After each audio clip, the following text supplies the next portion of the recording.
After dating for 5 years, my fiancé told me he wasn't sure about marrying me. Then he joked in front of his friends, "If you were prettier, I'd marry you." This morning, his mom called me in tears. Dominic and I have been together for just over 5 years. Engaged for the last 8 months. We met through mutual friends at a housewarming party. Just two people hitting it off. Over a shared hatred of IP and love for 90s cartoons. Our relationship progressed at a comfortable pace. We dated for a year, moved in together after 2 years, adopted our cat Beans at 3 years, and got engaged last summer. The proposal wasn't extravagant. Just a Saturday morning hike to our favorite lookout point, where he nervously fumbled the ring box out of his pocket. I said yes immediately. We set the date for this October, and have been slowly planning everything. Well, mostly me planning, while he nodded along. About 3 months ago, Dominic started making odd comments when we discussed wedding plans. Nothing outright negative, just hesitant. When I showed him potential venues, he'd say things like, "That's a lot of money. For just one day, or do we really need to invite all those people?" I brushed it off as typical guy behavior, or budget concerns. Then came the delayed responses to my texts about wedding stuff. I'd send him options for caterers, and he'd reply hours later with "just looks fine," or "whatever you want." When I asked if everything was okay, he'd say he was just busy at work. His construction company had taken on some big projects, so it made sense. Last month, he started going out more. With his work friend Paul, they'd grab beers after work, or watch games at Paul's place. Again, nothing unusual, just more frequent than before. When he'd come home, he seemed distant, checking his phone more often, and being less affectionate. I tried talking to my best friend Lena about it. She suggested pre-wedding jitters, and recommended we have a date night to reconnect. So last Friday, I made reservations at this new Italian place downtown, put on a nice dress, and even bought Dominic's favorite beer to have waiting in the fridge. The date night was a disaster. He seemed distracted throughout dinner, barely engaging in conversation. When I brought up finalizing our honeymoon plans, he dropped the bomb. He wasn't sure if he was ready for all this, not just the honeymoon, but the wedding, marriage, everything. I was stunned. 5 years together, 8 months engaged, and now he wasn't sure. When I pressed him, he mentioned conversations with Paul about how marriage changes things, and referenced Paul's brother's messy divorce. The discussion quickly escalated, with me trying not to cause a scene in the restaurant while feeling like my world was collapsing. We barely touched our entrees. The ride home was silent, thick with tension. At our apartment, he deflected further conversation, saying he needed time to think before sleeping on the couch. The next morning was painfully awkward. We moved around each other like strangers sharing an Airbnb. He mentioned meeting Paul and some work friends for lunch to watch the game at the Rusty Nail, the sports bar downtown. I was too emotionally drained to argue. A few hours later, Lena called and convinced me to get out of the apartment. We went for coffee, and I unloaded everything. Lena listened patiently, suggesting that maybe Dominic was just experiencing normal pre-wedding anxiety. After coffee, we wandered around Target aimlessly, my usual stress relief activity. I bought some unnecessary throw pillows and new shampoo, because retail therapy is still therapy, right? By early evening, I felt calmer and decided to head home. I was pulling into our apartment complex when I got a text from Kyler, one of Dominic's coworkers I'd met at the company Christmas party. The message asked if I was okay, mentioning that things got weird at the Rusty Nail. I called Kyler instead of texting back. He sounded uncomfortable initially, reluctant to share details. With some pressing, he finally revealed what happened. The guys had been giving Dominic a hard time about wedding planning, and when Paul asked if he was ready to be with one woman forever, Dominic expressed doubts about the wedding timing. When Paul asked what was holding him back, Dominic, who was apparently drunk, said something like, "If you were prettier, I'd be more excited about marrying you." Then he laughed it off like it was a joke. Kyler told me he and some other guys called Dominic out for the comment, but Dominic just got defensive and said they couldn't take a joke. I sat in my car crying for 20 minutes after that call. The man I loved for 5 years, who I thought loved me, had publicly joked about my appearance being the reason he was hesitant to marry me. When I finally went inside, Dominic was passed out on the couch, still in his clothes from earlier. The apartment smelled like stale beer. I took Beans into the bedroom with me and locked the door. Sunday morning, I woke up to the smell of coffee and bacon. Dominic's standard apology breakfast. He looked hungover and sheepish, clearly hoping food would smooth things over. When I confronted him about what Kyler had told me, his face fell. He immediately tried to downplay it, claiming he was drunk and being stupid. According to him, the guys were ragging on him about being tied down and he'd said something dumb to shut them up. His defense of guys being guys only made things worse. We argued about how he could humiliate me in front of his friends, with him insisting that wasn't his intention. He tried to explain that he was stressed about wedding costs and pressure, but I couldn't get past the fact that he'd used my appearance as the punchline to a cruel joke. I couldn't stay in the apartment with him. I grabbed my purse and headed for Elliot's place. My brother has always been my safe harbor during rough times. When I told him what happened, he was furious, ready to confront Dominic directly. I managed to calm him down, explaining that I just needed space and a place to stay while figuring things out. Throughout Sunday, Dominic kept texting apologies and pleas to come home and talk. I responded only once, saying I needed time. I called in sick to work on Monday, unable to face answering phones at the dental office, while pretending everything was fine. Around 9 in the morning on Monday, I got a call from Valerie, Dominic's mom. We've always gotten along well. She's been more supportive of our relationship than my own mother, who lives in Florida with husband number 3. She sounded upset, saying Dominic had called her the night before and there was something important I needed to know. She asked if we could meet somewhere to talk. That's where I was, sitting in my car, outside the coffee shop where I was supposed to meet Valerie in 15 minutes, wondering what else there could possibly be to know, and if my 5-year relationship was completely over. I never thought I'd be in this position. I kept looking at my engagement ring, wondering if I should have seen this coming. Was I blind, or did things really change this suddenly? After reading through countless supportive comments online, I decided I had to face this. The meeting with Valerie happened the next day, and it changed everything. When I walked into the coffee shop, Valerie was already there at a corner booth. She looked different than usual. Her perfectly styled bob, slightly disheveled, no makeup. In the 5 years I've known her, I've never seen Valerie without at least mascara and lipstick. After some awkward small talk, Valerie got to the point. Dominic had called her Sunday night in a complete emotional meltdown, while she acknowledged his fears about commitment and turning into his father were real. There was something much more immediate, causing his behavior. Maria. I nearly choked on my coffee. Maria, the new project coordinator at Dominic's company. The woman he'd mentioned a few times in passing, as Valerie explained, while nervously shredding a napkin into tiny pieces. Dominic had developed feelings for Maria over the past few months.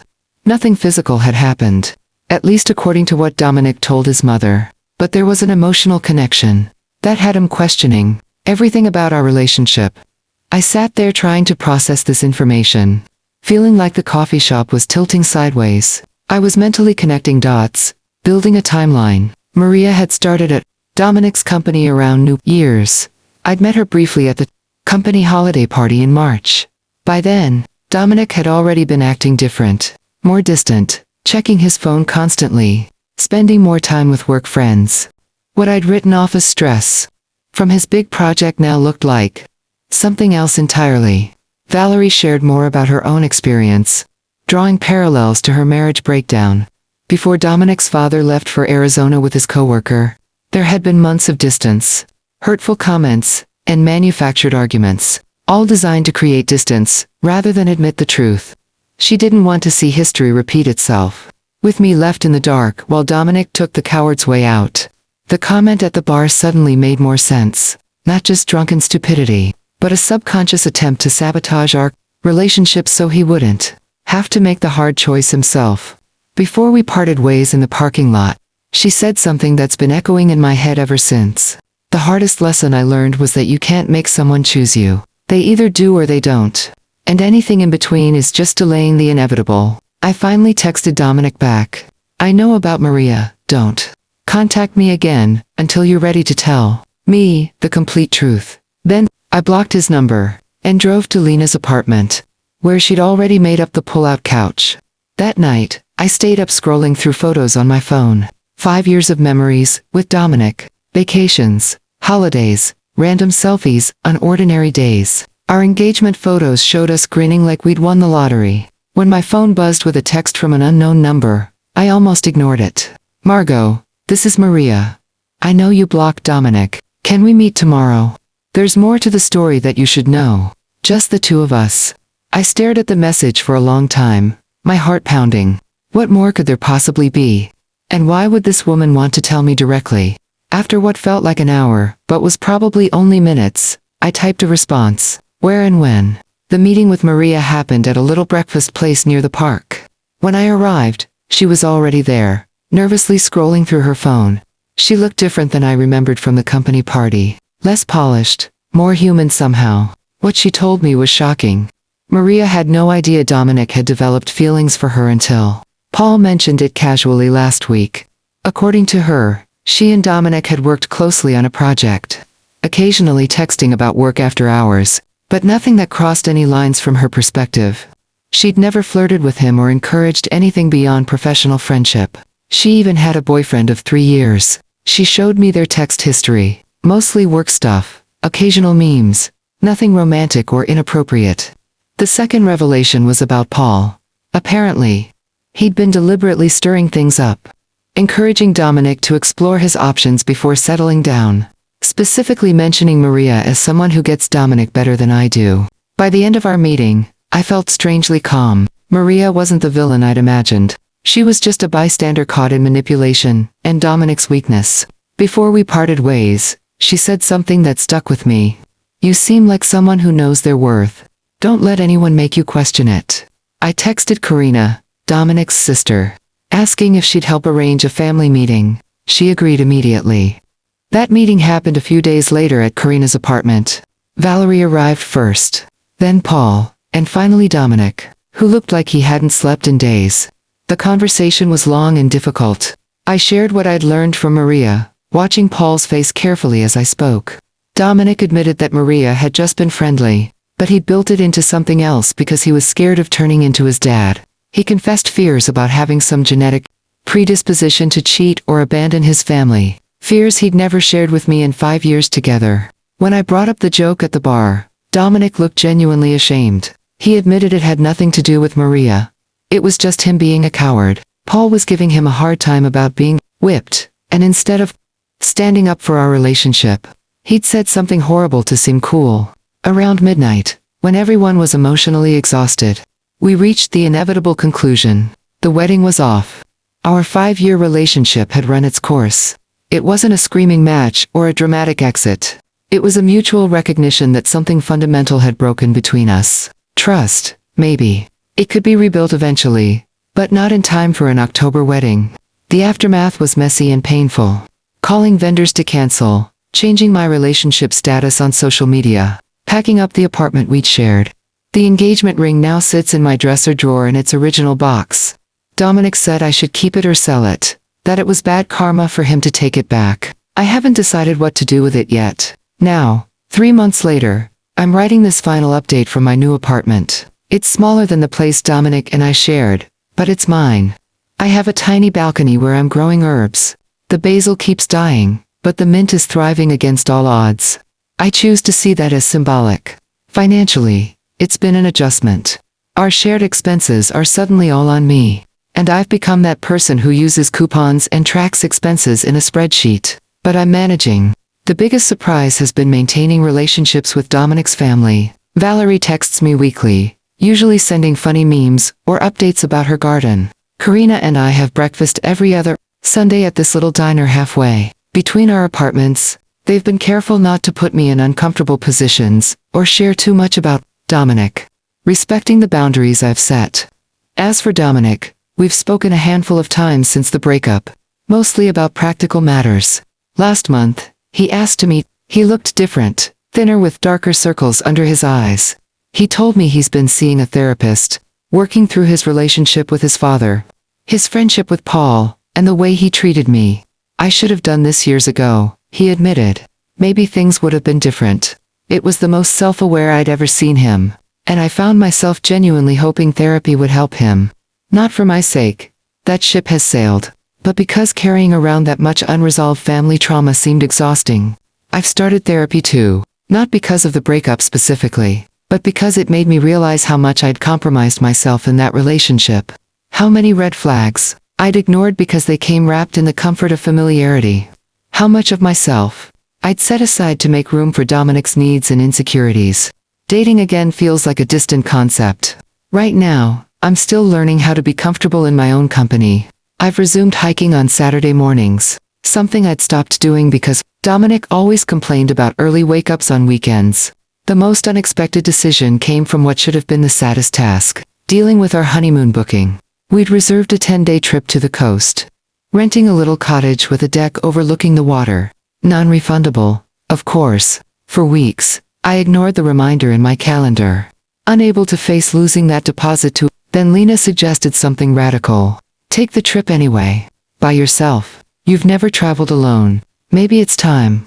The idea terrified me at first. 10 days alone in a romantic cottage meant for two. It sounded like the setup for a sad indie film. But the more I thought about it, the more appealing it became. I could wake up when I wanted, explore without compromising, read an entire book in one sitting, if I felt like it.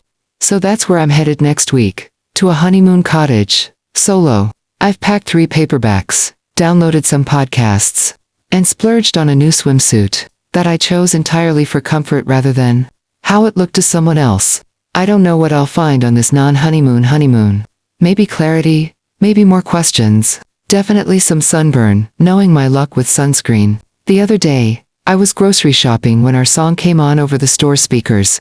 3 months ago, it would have sent me hiding in the frozen food section, fighting back tears. This time, I just felt a slight twinge, like pressing on a bruise that's mostly healed. Progress, not perfection. I'm not going to pretend I've got everything figured out. My new apartment's shower has mysterious temperature fluctuations. I killed another basil plant yesterday. I still occasionally grab my phone to text Dominic about something funny before remembering we don't do that anymore. But I'm okay. Some days, I feel liberated, relieved that I didn't marry someone who could hurt me so carelessly. Other days, usually when my hot water heater acts up or I can't reach something on the top shelf that Dominic would have grabbed for me. I miss the practical comforts of partnership. What I've learned is that endings are rarely clean or perfect. Most of the time, they're messy and sad and complicated, but they're also beginnings. New apartments, new routines, new versions of ourselves emerging from the rubble of what was. So here I am, 29 years old, single, with a thriving mint plant, and a solo honeymoon on the horizon. It's not the story I thought I'd be telling, but it's mine. And for the first time in months, that feels like enough.